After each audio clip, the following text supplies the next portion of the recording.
Welcome to About the Winelands. In this show, we will be chatting to leaders, influencers, wine producers, restaurants, and other role players. Tune in every Wednesday, Friday, and Sunday for your latest episodes. You will find us on YouTube, Facebook, Instagram TV, Spotify, Apple Podcast, and Google Podcast.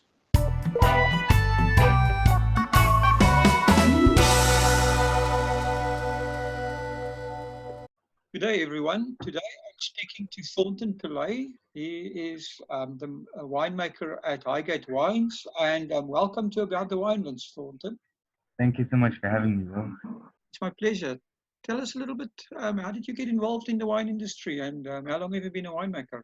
I was born and raised in Durban and lived a typical suburban lifestyle. My parents have been involved in the agricultural industry for many years, working at Freshmark.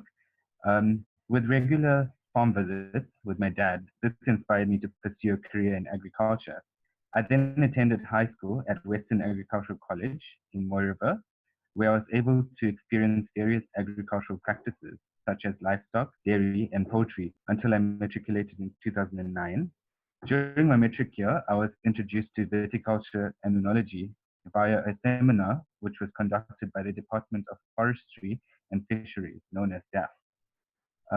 Shortly after the seminar, I was awarded a bursary to pursue a career in viticulture and oenology, where I then applied at Stellenbosch University, and I was accepted to study towards a bachelor's degree in viticulture and oenology at Altenburg Agricultural College in 2010.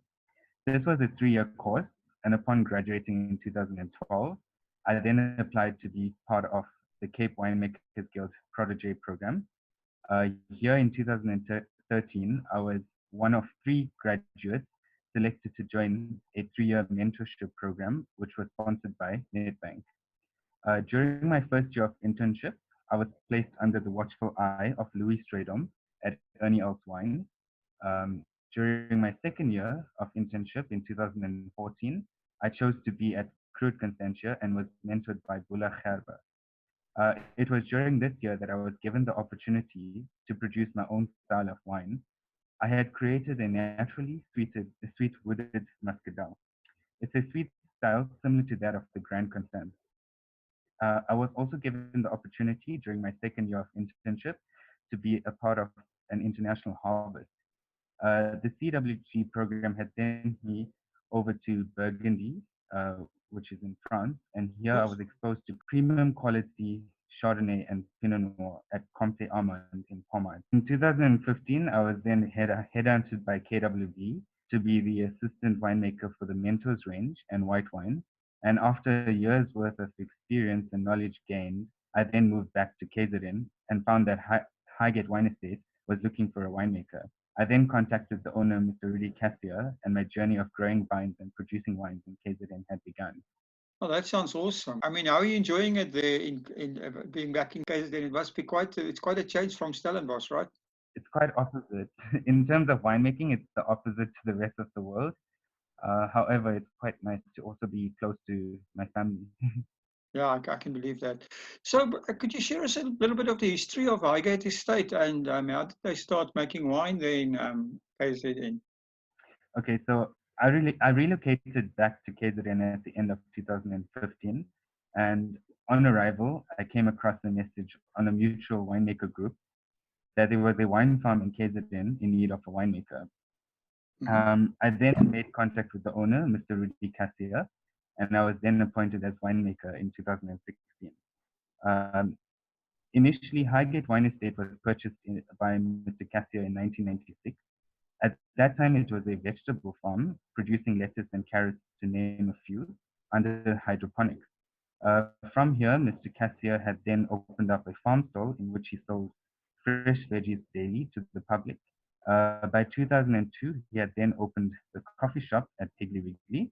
And in 2004, with the aid from Sadara Agricultural College, a trial was done in planting vineyards.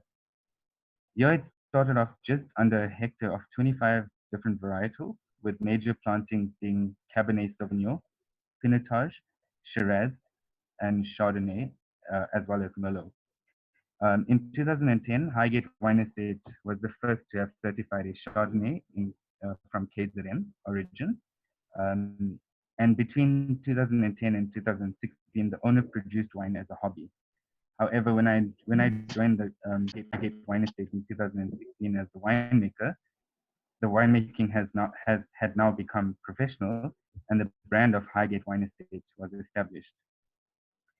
From here on, I worked on the vineyards and getting them back to optimal production. Through major vineyard therapy, I was able to increase production. To give you an idea, in 2016, when I arrived, we only produced 1,500 bottles. 2017 went up to 4,500 bottles. 2018, we produced 6,000 bottles. 2019, we were on 16,000 bottles. And this year, we reached a high of 15,000 bottles as well. That's incredible. How many hectares do you have under vines? We currently just have under 5 hectares of vineyard, of which around half of it is in production of grapes, while the others are in their first and second year growth. Sorry. And do you have space to expand? Do you have land to expand on? Yes, we do have around about a 10-year planting program that we have. So, okay, cool. Yeah, so our ultimate goal is to get around 17 hectares, up to 20 hectares in total of vineyards. Awesome. So besides, I mean, now you're making wine and you said the owner at a coffee shop. What else if a visitor comes to you, are you open for visitors? And if somebody comes to the farm, what can they experience there? Yes. So to date, I have created about 12 different products offered to the public to experience. At the estate, we offer various tasting options. Bearing in mind, these are 100% estate wines from the grapes produced on the estate. We do have our morning tasting, which comprises of our unwooded Chardonnay, Rosé, and Syrah, and our Chardonnay tasting, which comprises of the unwooded Chardonnay, the partially wooded Chardonnay, and the wooded Chardonnay. I also have red wine that's up for tasting, which comprises of the Highgate Pinotage, our Merlot, the Highgate Cabernet Sauvignon, and the Black Edition Cabernet Sauvignon. We're not doing a tasting of our very own grappa. This comprises of 3 grappas, a plain white spirit grappa of 43%, and 2 flavored grappas, a wild berry and a blueberry flavored, that are both 18% alcohol and sweet. Oh, that sounds awesome. We have a chocolate. Yes, it is. It's really a great experience. We also have, we now have a chocolate and wine tasting, which comprises of the 3 wines paired perfectly with 3 different chocolates, and the wild berry flavored grappa that's paired with Turkish delight. With this, we also have a cheese and wine pairing, which comprises of 3 different wines with 3 different cheeses. And apart from all these tastings, we also have added experiences such as cellar and vineyard tours and a wine etiquette workshop. We also open our doors to photo shoots, weddings, engagements, and corporate functions. Oh, that's amazing. So quite a few things going on there. When you say, how many guests can you guys accommodate in your corporate functions?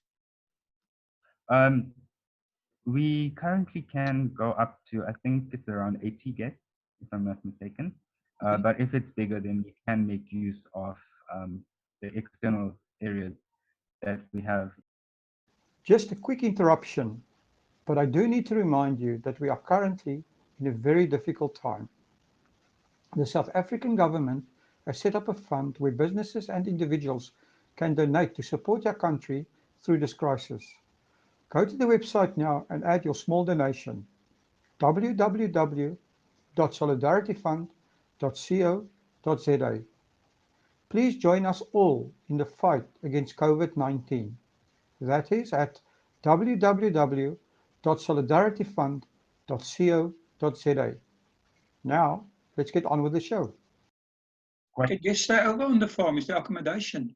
There are various outlets, Airbnbs and hotels around the country area. There are places for accommodation, not necessarily on the farm, however, short distances actually. I saw on your website that you also advertise residential real estate. Can you tell us a little bit more about that? Yeah, sure. So basically, we are a country estate that comprises of various shops, clothing stores, food outlets, and the wine cellar where the wines are produced and tasting room is available. This is the first and only concept of a residential wine estate in KZN, which makes us unique to have the only residential wine estate with commercial shops and a wine estate that Wow. produces our own wines from the grapes grown on the estate. With that being said, we do also offer our facilities to neighboring farmers that produce grapes. However, their wines will be made solely for their personal use and not mixed in with our 100% estate wines. The residential estate comprises of 26 houses with a unique architectural design that is upmarket with beautiful views over the mountains. The spaces between the residential houses have no walls between them, but do have vineyards planted between them, which brings about a free living environment and privacy. The residents are within walking distance of the various 23 different shops we have available, which comprises of food stores, clothing stores, the wine cellar, and tasting room, with the putt-putt course and a zip line that goes over the vineyards as an entertainment entity. We also have a park run that we do every Saturday and a pine forest that the people can walk through, which is quite uh, Wow. good and upcoming. Yeah.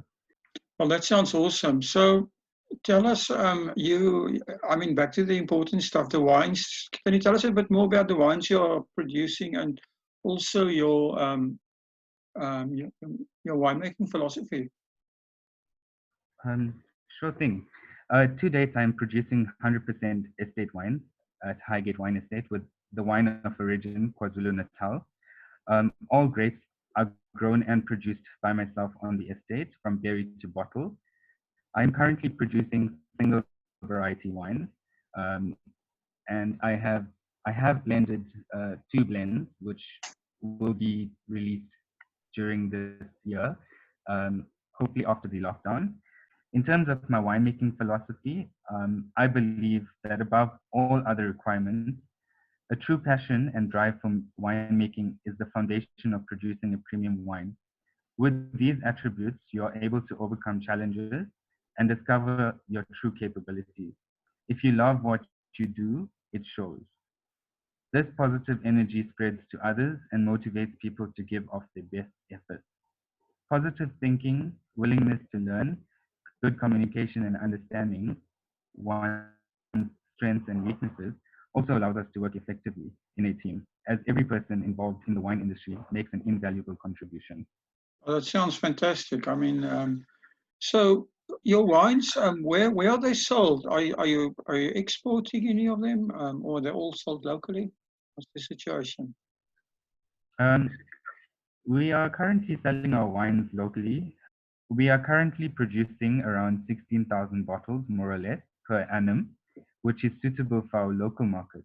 However, we are in discussion of entering the export market and targeting upcoming markets such as Middle Africa.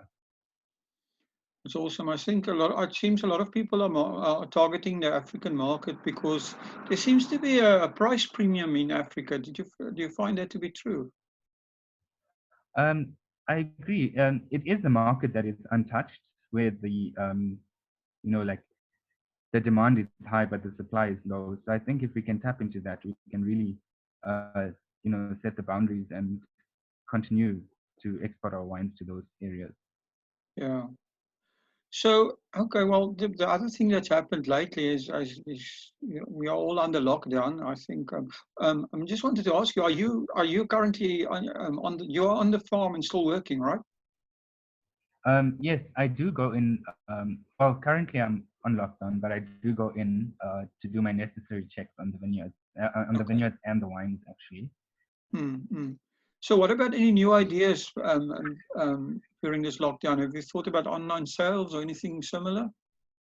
Yeah, so basically, since the pandemic had started, it has really brought me some time into thinking of and creating new ideas and products for the market. And now that we are on level 4, I will then begin my trials on these products. Okay, that sounds awesome. Nothing has been solid yet, as we are waiting to be reunited with everyone at the cellar. But as soon as the lockdown is over and we are permitted, we will be doing deliveries throughout SA with discounted rates of our wine. Okay, that's awesome. So, what is the most important thing that you've learned from your wine journey? Well, for me, being able to produce wines in a challenging area like KZN has really tested the foundation of my knowledge and experience. KZN being a summer rainfall region, which is a complete opposite to the rest of the world, brings about major challenges with growing the vineyard, as powdery mildew and downy mildew becomes a threat to us. But I always say by sticking to the basic principles, these challenges will be overcome and this can be done by following strict viticultural practices. Okay, that's awesome. So, can you give us your very own wine quote? Yeah, so I do have a few, but I chose one that I really enjoy. My quote Oh, goes as the best wine blend includes friends, family, and laughter. I like that. That is actually a Yeah. very good one. So, Thornton, it's been a pleasure talking to you. Thank If you. people want to get hold of Highgate Estate and your wines, how do they go about that? We have various platforms that we make use of. So we have social media such as Instagram, Facebook, and Twitter, as well as which links up to our website. And from there, all our information is available to the public. Our address is on there, contact details, email addresses, etc. So, Thornton, thank you very, very much for your time. I really appreciate it. And yeah, thanks for speaking to us. Thank you so much for having me. Thank you for supporting our show. If you would like to get more exposure for your business, please have a look at our sponsorship options. Thanks again for supporting About the Winelands. Please follow us on YouTube and on our social media channels. All details and links are in the description.